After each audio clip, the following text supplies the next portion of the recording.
Bonjour à tous. Oui, j'ai mon petit café, évidemment. Et qu'est-ce que je vais quand même vous expliquer vite fait aujourd'hui, parce que j'ai beaucoup de retard dans mes vidéos. C'est en fait un cours de physique de cinquième, cinquième secondaire, et c'est le fameux MRU, c'est donc le mouvement rectiligne uniforme. Pardon. Ok, alors donc j'ai reçu ici un test que je vais essayer de faire avec vous parce que apparemment le professeur a dit que la personne n'a pas tout compris. Alors donc, simplement avant de commencer, mouvement rectiligne uniforme, ça veut dire quoi? Rectiligne, ça veut dire sur une ligne droite, c'est ça, rectiligne. Et uniforme, ça veut dire qui ne change pas. Donc, c'est par exemple une voiture qui roule à une vitesse constante et donc ne change pas de vitesse, c'est uniforme, d'accord? Voilà, ça veut dire ça ne change pas. Ok, alors on commence tout de suite. Première question. Regardez les vitesses. Donc le professeur va donner des vitesses et préciser quel phénomène pourrait se dérouler à cette vitesse. Ok, donc ici, en fait, le professeur, dans A, donne 33 mètres par seconde. Et moi, je pense, et donc après, il y a plusieurs solutions, on peut cocher, mais alors je pense que ce que la personne qui a fait le test n'a pas bien fait, c'est que nous, on n'a pas vraiment une idée de ce que c'est des mètres par seconde. Nous, quand on pense à une vitesse, on pense toujours en kilomètres-heure. Pardon. Et donc, qu'est-ce qu'on va faire immédiatement? C'est on va transformer les mètres par seconde en kilomètres-heure. Donc, on va aller de mètres par seconde vers kilomètres-heure. Donc, le nombre de kilomètres par heure. Quand vous dites je roule sur l'autoroute à 120, c'est 120 kilomètres-heure. D'accord. Donc, on va transformer ça. Maintenant, moi, je n'aime pas beaucoup mémoriser énormément de formules, mais là, pour aller de là à là, je trouve quand même que c'est bien de mémoriser que c'est simplement fois 3,6. Hein. On peut essayer de le transformer, d'abord les mètres vers kilomètres et les secondes vers heure, et puis diviser, mais franchement, voilà. Croyez-moi, c'est beaucoup mieux de mémoriser et notez-le dans un carnet, d'aller de là à là, c'est fois 3,6. D'accord? À connaître par cœur. OK. Alors, donc, qu'est-ce qu'on va faire? Donc, 33, on va faire 33 fois 3,6. Et alors, on va avoir les kilomètres heure. Et moi, je l'ai fait déjà. Et bien donc, j'ai trouvé que c'est 118,8 km/h. Et donc là, on voit très bien, bah, ça doit être une voiture. Moi, je ne sais pas courir à une telle vitesse. C'est une voiture, parce que sur l'autoroute, c'est maximum en Belgique 120 km/h. Donc, c'est une voiture. Donc, on a le choix. Est-ce que c'est un avion de chasse? Non, un avion de chasse, il va plus vite. Et donc, le premier choix, pardon, c'est un avion de chasse. Non, parce qu'il va beaucoup plus vite qu'une voiture, on le sait.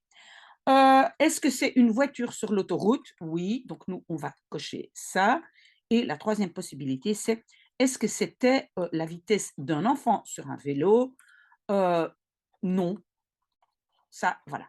Ok, donc j'espère que si vous ne le savez pas, vous allez maintenant essayer de quand même retenir qu'une voiture roule plus ou moins à 120 km/h sur l'autoroute. Ok, alors la question B, enfin donc B dans la question 1, c'est le professeur donne 1,3 mètres par seconde. Et donc, comme je vous ai dit, nous, on va tout de suite mettre ça en kilomètres heure. Et donc, si on fait le calcul, on va faire 1,3 vers 3,6 et on a les kilomètres heure. Et j'ai fait le calcul. Et donc, ça va être 4,68 kilomètres heure. OK. Vous voyez, c'est déjà beaucoup trop lentement pour une voiture. Mais alors, on a le choix. Est-ce que c'est un jaguar qui court? Vous voyez, les jaguars, c'est un peu comme, oui, c'est un animal un peu comme un panthère. Est-ce que c'est un homme de 18 ans, qui court pour les Jeux olympiques?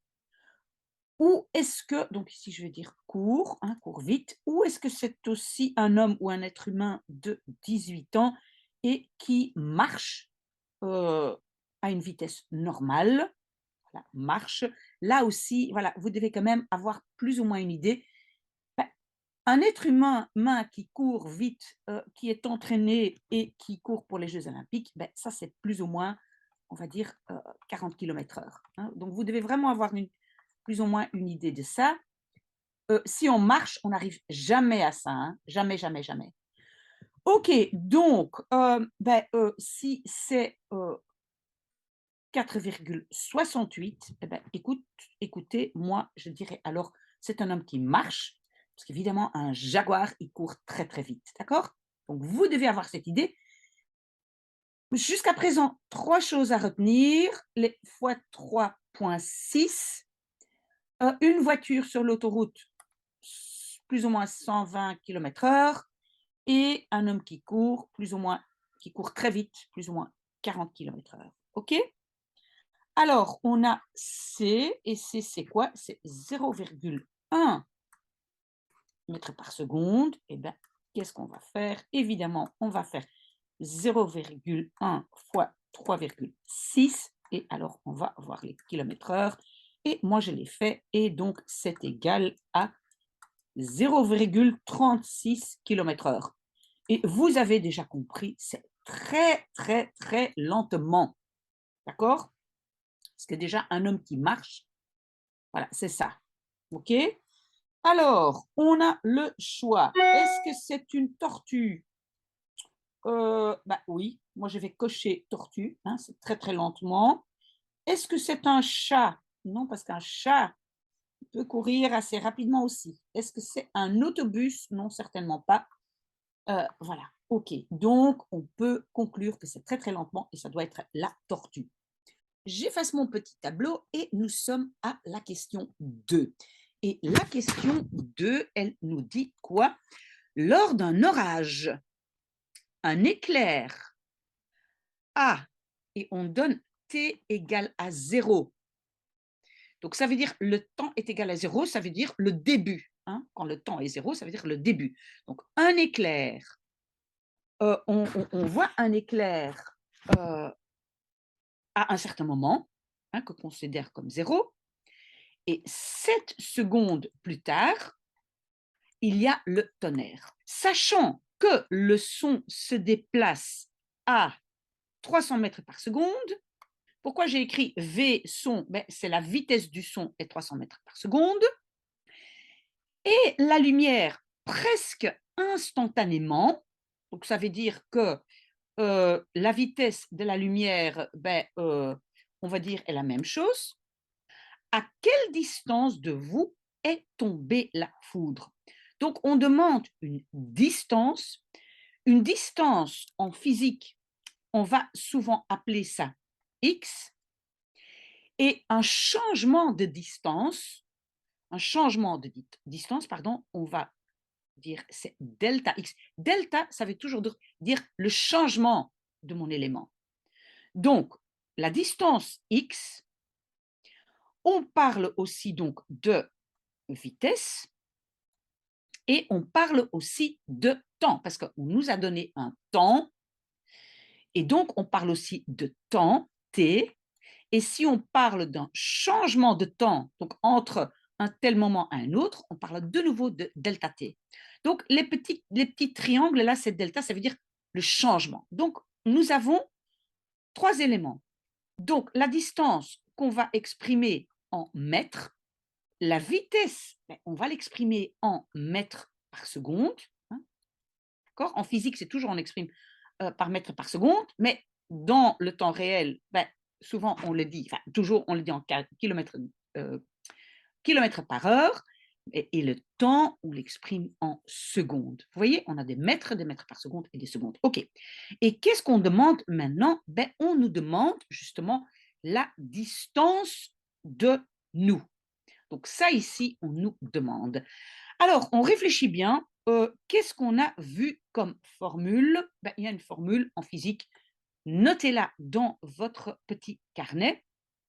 Donc, en fait, la vitesse est le changement de distance divisé par le changement de temps.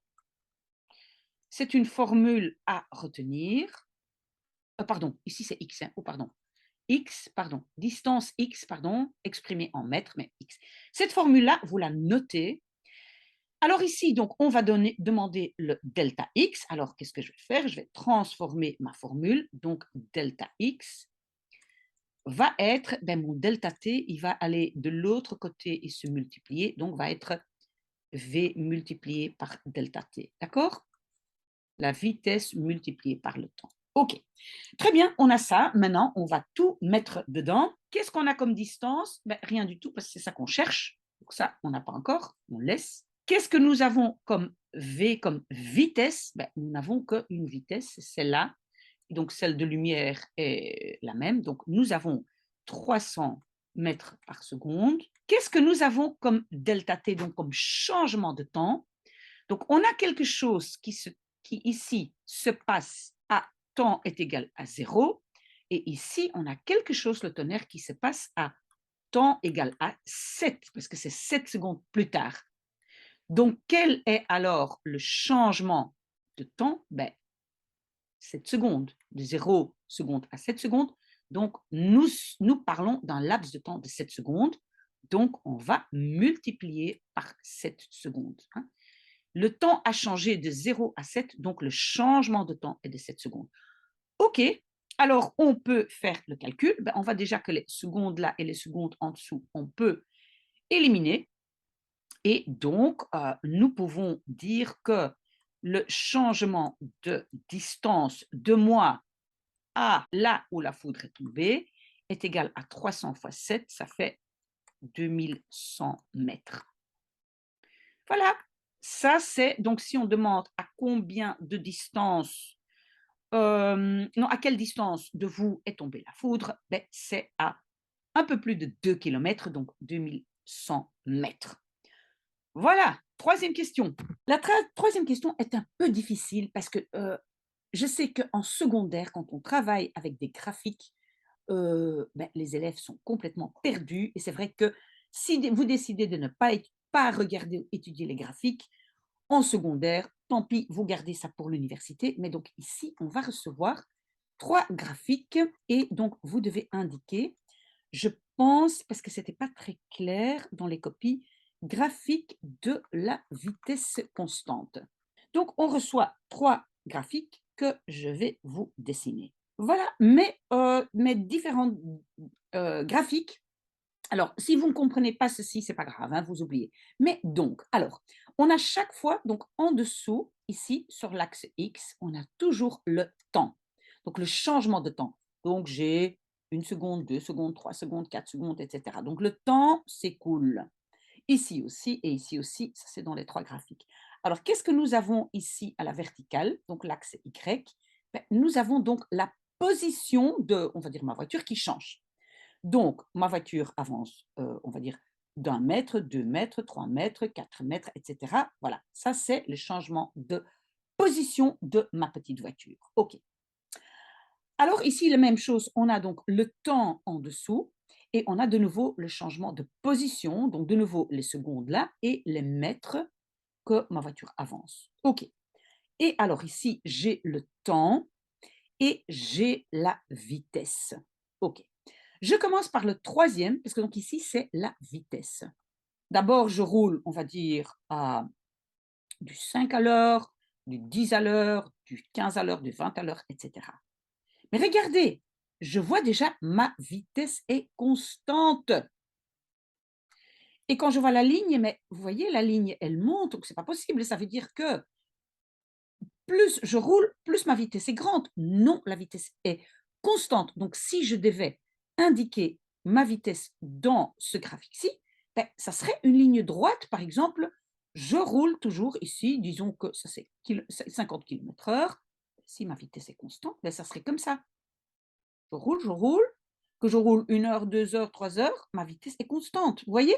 Donc c'est pas possible, ma vitesse est constante, donc ici déjà, non, ça, c'est pas possible. Ça, j'élimine. Maintenant, j'ai encore le choix entre les 2. OK.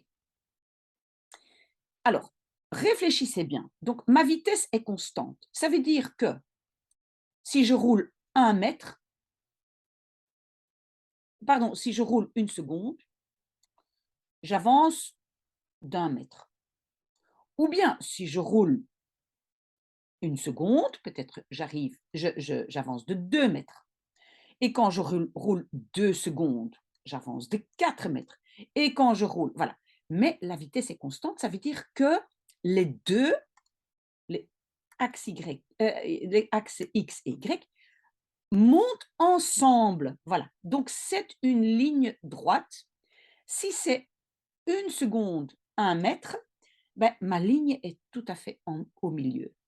Si maintenant je dis en 1 seconde, j'avance de 2 mètres, ben mon premier point est ici. En 2 secondes, j'avance de 4 mètres, mon deuxième point est là. Et donc ma pente, vous voyez, va être beaucoup plus raide, mais encore toujours une ligne droite. D'accord? Vous voyez?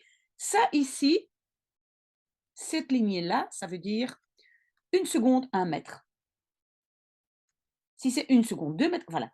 Et si je roule, si j'ai une vitesse plus grande, mais ma pente va simplement être beaucoup plus, voilà, raide. D'accord? OK. Alors, ça c'est très important. Mais alors ici, ça c'est quoi? C'est que en fait ici, beh, il y a une accélération. Ma ligne n'est pas droite, donc ça veut dire que, hem, ma position, enfin, en fait, c'est très compliqué à, expliquer. Alors moi, qu'est-ce que je vous conseille? Je vous conseille donc de, procéder par élimination. Ça déjà, ça ne fonctionne pas.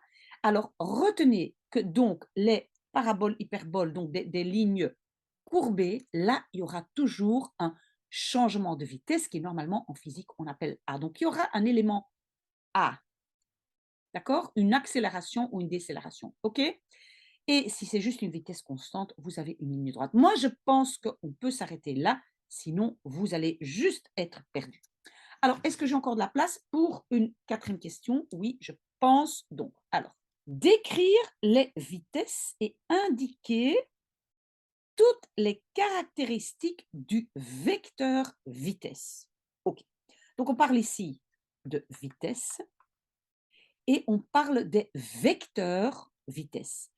Si vous avez déjà travaillé avec des vecteurs, beh, sûrement vous avez vu donc vitesse avec une petite flèche au-dessus. Ça veut dire qu'on parle d'un vecteur et je sais qu'aussi c'est très, très compliqué en secondaire de comprendre un peu les vecteurs. Beh, un vecteur, c'est quoi? C'est quelque chose qui bouge.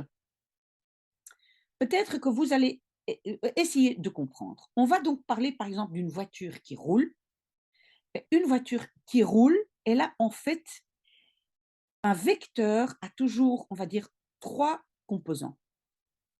Alors, il y a une direction, donc une voiture qui roule va dans une certaine direction. Il y a un sens et il y a une intensité. Voilà. On parle maintenant, par exemple, d'une voiture qui roule. OK.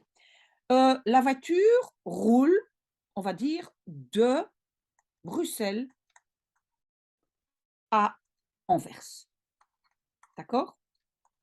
Alors maintenant, pas se tromper, parce que quand on parle dans la vie normale de direction, ben, on dit: «Ah ben, on roule en direction d'Anvers». Non.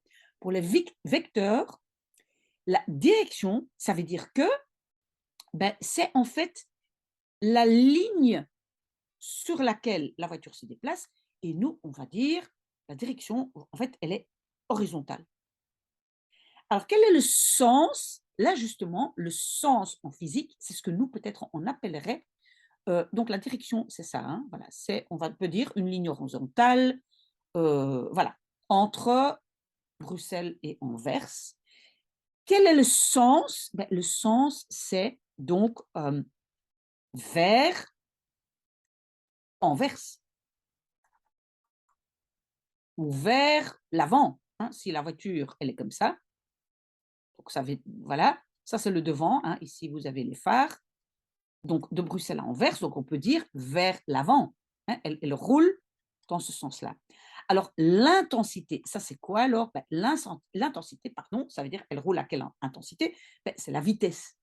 À quelle vitesse elle roule? Elle roule peut-être à du 70 à l'heure, d'accord? Donc ça va être l'intensité, va être la vitesse, OK? Donc un vecteur a toujours 3 composants et ça, c'est un peu difficile à comprendre, mais donc c'est de ça que nous allons parler et donc ce sont des caractéristiques ou les on peut dire, oui, les caractéristiques du vecteur. OK, on va devoir décrire ça. Et maintenant, la petite histoire, hein, parce qu'il donc il y a un petit texte qu'il faut comprendre. Alors écoutez bien. Donc, qu'est-ce qu'on a? Il est midi. On va écrire, il est 12 heures. Simon est dans le Thalys. C'est un train. Hein, voilà, je vais le dessiner peut-être. Voilà, c'est un train. Je ne sais pas si je dessine bien, mais bon, c'est le Thalys. Voilà, Thalys. Simon est dans le Thalys. Il est parti à, je note déjà, Simon est parti à 11h30.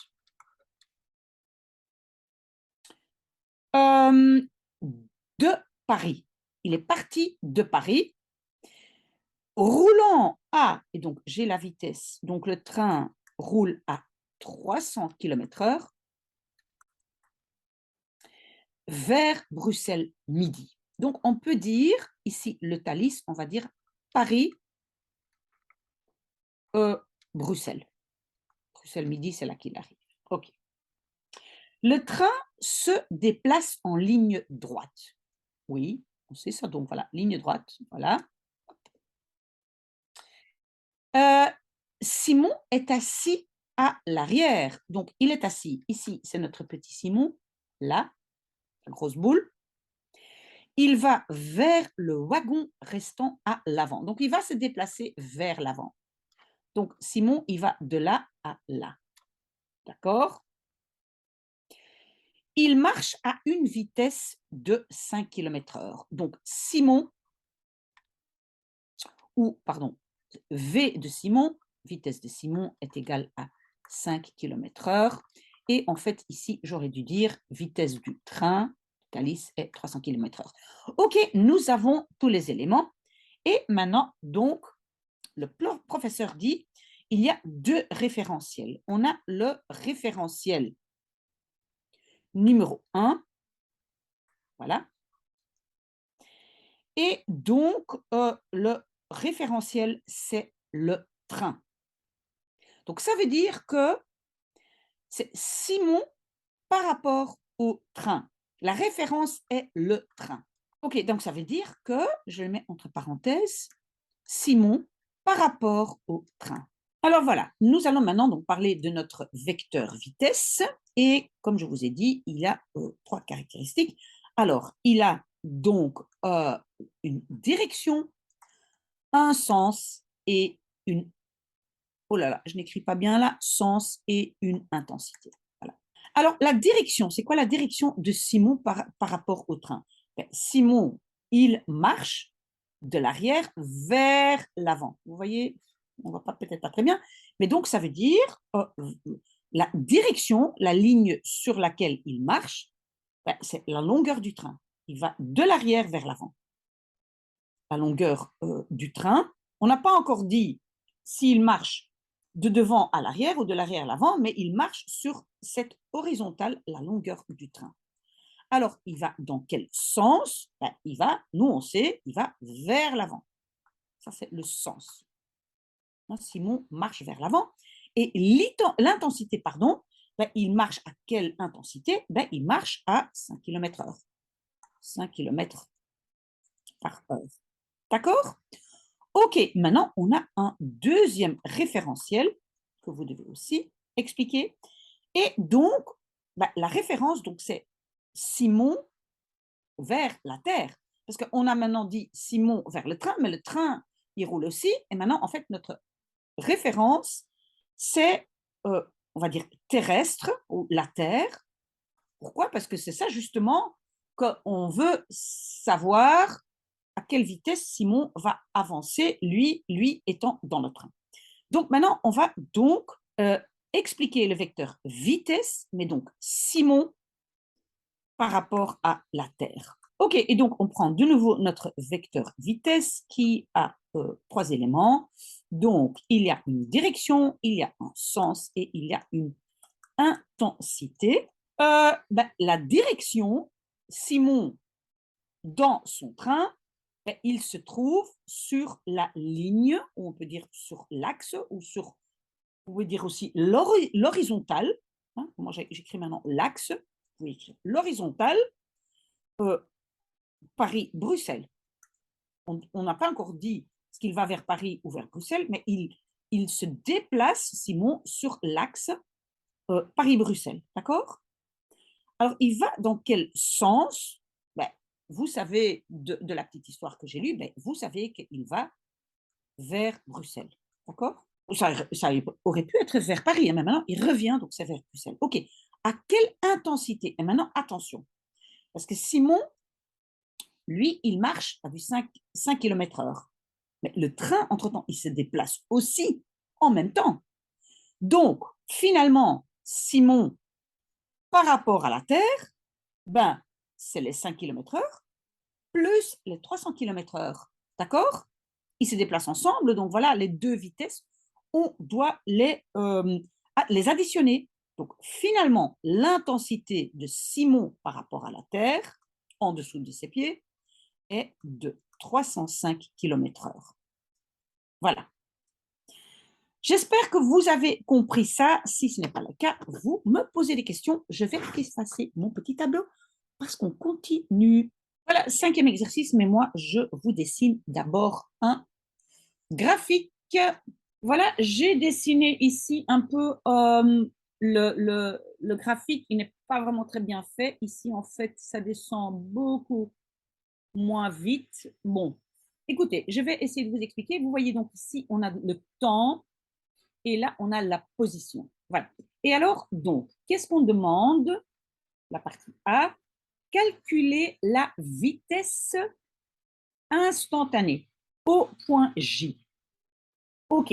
Et donc, attention, parce que là, vous devez vraiment bien faire la différence entre la vitesse instantanée et la vitesse moyenne. Notez ces formules, voilà. Donc, je vais vous les donner. Mais donc, c'est quoi la vitesse instantanée? C'est la vitesse sur un certain changement de position divisé par un certain changement de temps. OK, et donc ici, on a déjà des lignes droites, donc on ne doit pas dessiner des lignes droites, mais donc qu'est-ce qu'on fait? On prend donc 2 points sur notre droite, parce que vous voyez le point J, il est là. Hein, voilà. Et donc sur la droite, nous allons devoir prendre 2 points qui sont éloignés de 3 secondes. Donc on va faire on va dire un changement, donc le delta, souvenez-vous, ça veut dire un changement de 3 secondes. Donc ici, voir le changement, le delta t va être de 3 secondes, et ben, on va voir combien de mètres il a avancé au repelé. OK? Très bien. Donc, qu'est-ce qu'on va prendre? Donc, on va prendre un point, par exemple, un point J. Et ça, c'est donc, si j'ai bien calculé, à 8 secondes. Ce sont les secondes ici. Hein. Et alors, je vais prendre un autre point à 3 secondes. Donc, par exemple, à 5 secondes. Donc, vous voyez, j'ai ici une différence de 3 secondes. OK? Donc, j'ai un delta t de 3 secondes. OK?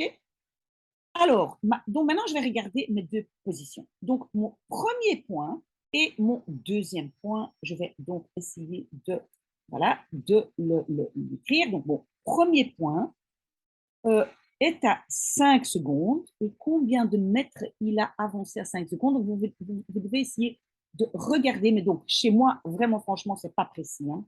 Mais donc, on va dire que il a avancé, sur 5 secondes, il a avancé de 30 mètres. D'accord? Hein? Et votre professeur va donner ça de façon beaucoup plus précise. Hein? Et donc, mon deuxième point, donc ça va être mon point J. Et là, donc, je suis à 8 secondes. Et il a avancé, quand je regarde 8 secondes ici sur le Y, ben, on va dire que voilà, c'est plus ou moins 67 mètres. D'accord? Donc, j'ai déterminé mes 2 points qui sont distanciés de 3 secondes. OK. Et donc, c'est quoi maintenant ma vitesse instantanée? Ben, c'est en fait, j'ai déjà dit, le changement de temps ben, était donc de 3 secondes. Je prends toujours 3 secondes. Et qu'est-ce qu'il a fait comme changement de distance entre 30 mètres et 67 mètres? Ben, en fait, il a changé ben, la différence, c'est 37 mètres. D'accord? Voilà, j'ai ça. Ma vitesse, on va dire instantanée, est égale à 37 mètres sur 3 secondes. Et qu'est-ce que je vais faire? Parce qu'évidemment, je veux avoir cette vitesse ben, par seconde. Donc ici, j'ai divisé 3 secondes vers 1 seconde, j'ai divisé par 3. Donc ici, au-dessus, je vais aussi diviser par 3. Et alors, qu'est-ce que je vais avoir? Ben, je vais donc avoir 12,3 mètres par seconde. C'est ma vitesse instantanée. N'oubliez pas cette formule, voilà. Marquez dans votre carnet vitesse instantanée, voilà, c'est la formule là. Et donc, ce n'est pas les mètres par seconde, mais le changement de position sur le changement de temps, et on prend toujours 3 secondes. Est-ce que ça c'est compris? J'espère, sinon vous me posez des questions. Alors, B de question 5, c'est la vitesse moyenne. Donc, la vitesse moyenne sur l'ensemble du trajet. Donc, tout le trajet de là à là. OK, alors là, la formule c'est vitesse est égale à la position divisée par le temps. Sur tout le trajet, on a fait combien de mètres? Ben, vous voyez, en fait, j'aurais dû continuer, je suis à 160. Mais sur le dessin du prof, on voit bien que, en fait, ici, parce que, en fait, ça s'arrête, oh, j'ai même pas bien, oh là là là là, j'ai même pas bien dessiné. Ça va bien, ici, en fait, ici, c'est 20. Bref, c'est pas important. Donc, vous lisez sur votre, ici, vous regardez, ah, il va jusque là, donc il a fait combien de mètres? Et vous allez voir que vous êtes à 175 mètres. Sur combien de temps? Ben, donc, moi, j'ai très mal dessiné et donc je regarde, ben, le trajet, il s'arrête où? Ben, il s'arrête là. Et vous allez voir sur le dessin du prof, il s'arrête à 20 secondes. Donc, j'écris sur 20 secondes, il a fait 175 mètres. OK, alors évidemment, je vais de nouveau mettre ça sur 1 seconde parce que je vais avoir un résultat sur mètres par seconde. Donc ici, je vais diviser par 20. Pourquoi? Parce que je veux ça sur 1 seconde. Et donc, ça divisé par 20 aussi, et j'ai obtenu 8,75 mètres par seconde. Voilà. Et vous pouvez éventuellement, si le professeur le demande encore, mettre ça en kilomètres-heure, et vous allez voir fois